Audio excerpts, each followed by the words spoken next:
In the entire history of the United States military, one man has received the Medal of Honor, the highest award for bravery under fire, without ever firing a single shot.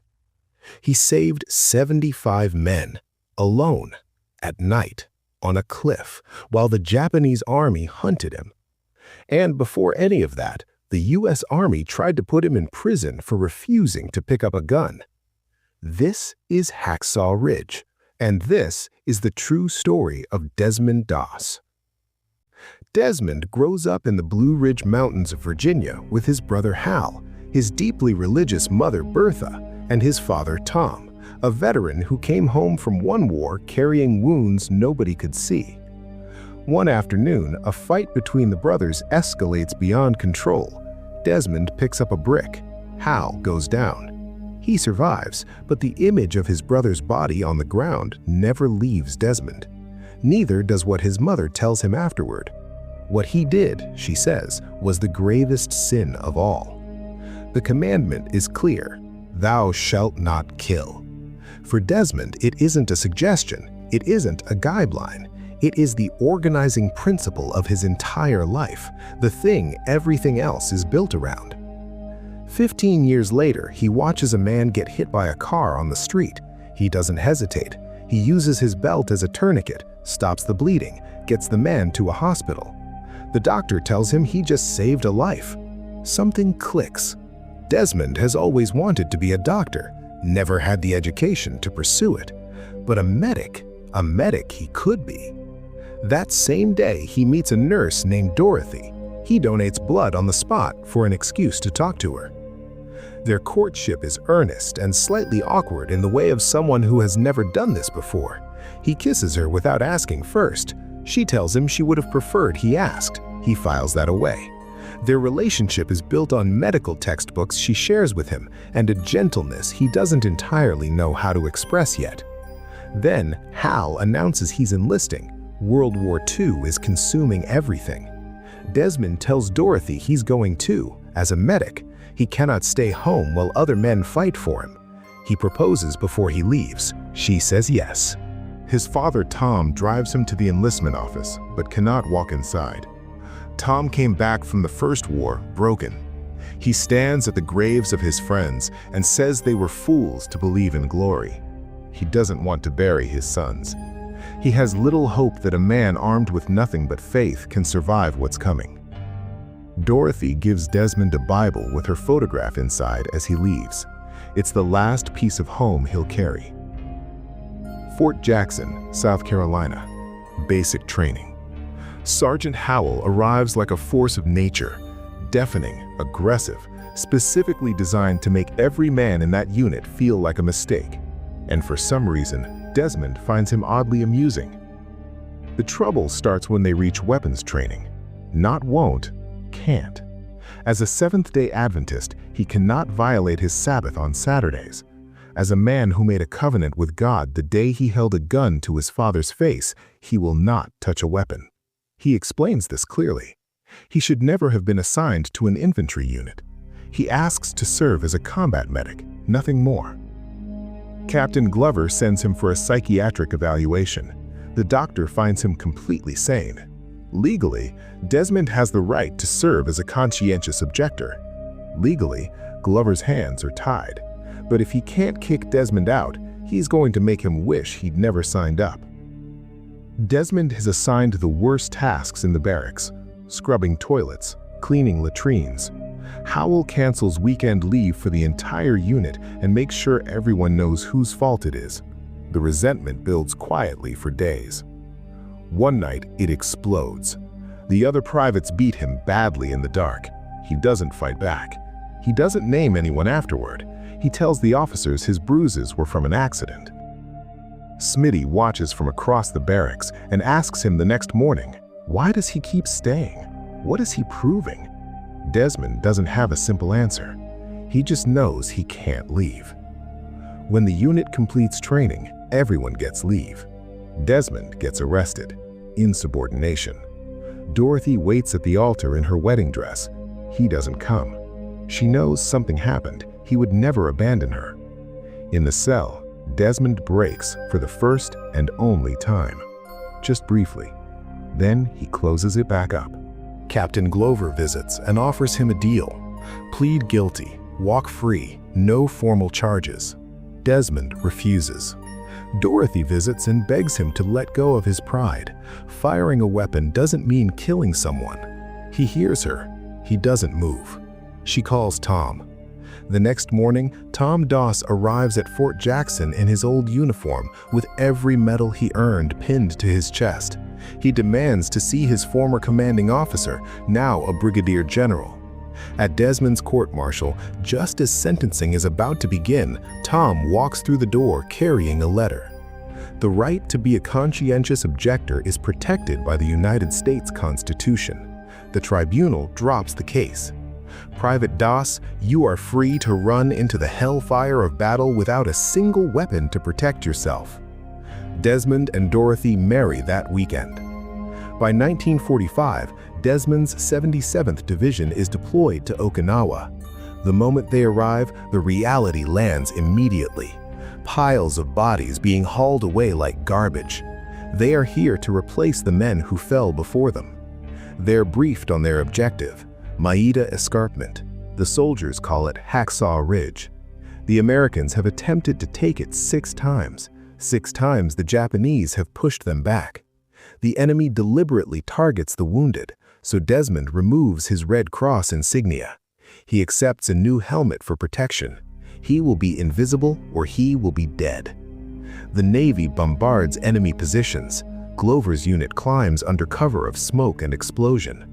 At the top of the ridge doesn't just greet them, it devours them. In the first few minutes, the 77th Division realizes they aren't fighting a war, they're walking into a meat grinder. Desmond moves through it without a weapon, pulling the wounded out of fire, stopping bleeding with his hands, keeping men alive long enough to get them down. He saves men that others have marked as lost. He reaches soldiers that no one else can reach because he doesn't have to worry about returning fire. Smitty watches him work and something shifts. This isn't the man he mocked at Fort Jackson. This is something else entirely. When nightfall stops the advance, Howell tells the unit to stay in their foxholes. Don't move, don't expose yourself for any reason. Desmond hears wounded men calling in the dark and goes out anyway. He brings back 2 injured soldiers before taking shelter with Smitty. In that foxhole, the 2 men who started as enemies talk for the first time as friends. Smitty shares that he never knew his father, that his mother left him at an orphanage when he was a child. Desmond tells him the truth about the gun. The night he watched his father beat his mother for years and finally snapped. He wrestled the gun away, aimed it directly at his father. In that moment, his father collapsed to his knees in tears. It didn't feel like power. It felt like he had killed something. He swore to God that night that he would never touch a weapon again. Smitty finally gets it. Most men here are afraid of dying. Desmond is afraid of losing his soul. And in a place like this, that takes a much bigger set of stones. At dawn, the Japanese launch a full counterattack. It is sudden and overwhelming. Howell orders a retreat. The naval fleet provides cover, but the chaos is total. In the madness, Smitty is fatally wounded before Desmond can reach him. The Americans retreat down the ridge. Desmond doesn't follow. He can hear wounded men in the smoke, men left behind, and he feels something. He describes it later as a calling that he cannot ignore. What happens next on that ridge, alone, at night, while the Japanese army controls the ground above him, is the reason you're watching this video. Desmond moves through the carnage 1 man at a time. He finds a wounded soldier, gets him to the edge, lowers him down the cliff face on a rope, goes back, finds another, lowers him down, goes back again. He doesn't stop. Hours pass. Glover realizes what's happening and calls in artillery strikes to cover him, which also exposes Desmond's position to Japanese troops. It doesn't matter. Desmond keeps going. Jeeps arrive at the base of the ridge collecting the men he lowers down. He keeps going. He finds a soldier and buries him under dirt, then covers himself with a corpse as Japanese soldiers pass feet away. They don't see him. He retrieves the soldier. keeps going. He crawls into a Japanese tunnel hunting for survivors and finds wounded enemy soldiers. He treats them, gives them morphine, bandages their wounds, lowers them down the ridge alongside his own men. His hands are torn and bleeding. He keeps going. With every man he reaches, he says the same prayer. Just one more, Lord. Let me get just one more. At dawn, Glover stands at the base of the ridge, watching dozens of injured men being brought in from a battlefield that should have had no survivors. One of the rescued soldiers tells him the truth. The man they called a coward did this alone.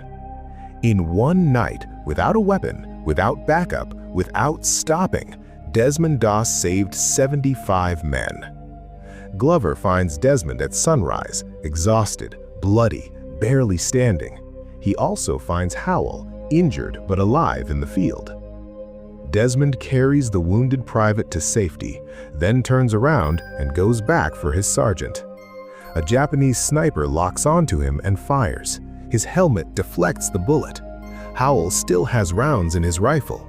Desmond deliberately runs to draw the sniper's fire, exposing the position. Howell takes the shot. They retreat together under fire, Desmond dragging his sergeant while Japanese soldiers give chase, refusing to leave him behind. At the base of the ridge, Glover's men arrive just in time to cut off the pursuit.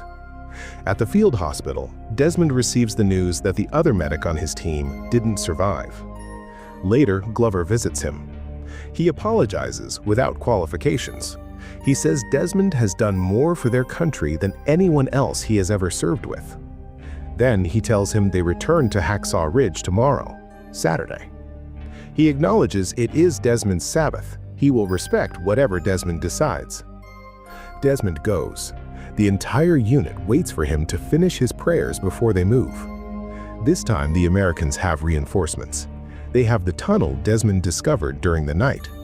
They catch the Japanese off guard. The battle turns.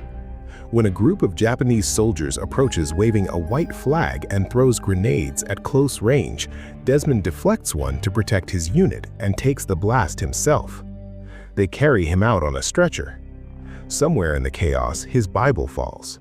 They stop, retrieve it, place it back in his hands, then keep moving. The Americans take Hacksaw Ridge. The Japanese unit commander takes his own life in ritual atonement for the failure. In real life, Desmond Doss saved 75 men that night on the ridge. He became the first conscientious objector in American history to receive the Medal of Honor. He and Dorothy remained married until her death in 1991. He never sought recognition. He never claimed the credit. He always said the real heroes were the ones who never made it home. He passed away in 2006 at the age of 87, with his Bible and Dorothy's photograph still inside it. The army that tried to break him, the men who beat him in the dark, the officers who called him a coward, they all watched him walk onto that ridge without a weapon and carry their wounded brothers home one by one. He didn't need a gun. He just needed to believe that one more was always possible. If this one stayed with you, the next video on Popcorn Tales is already up.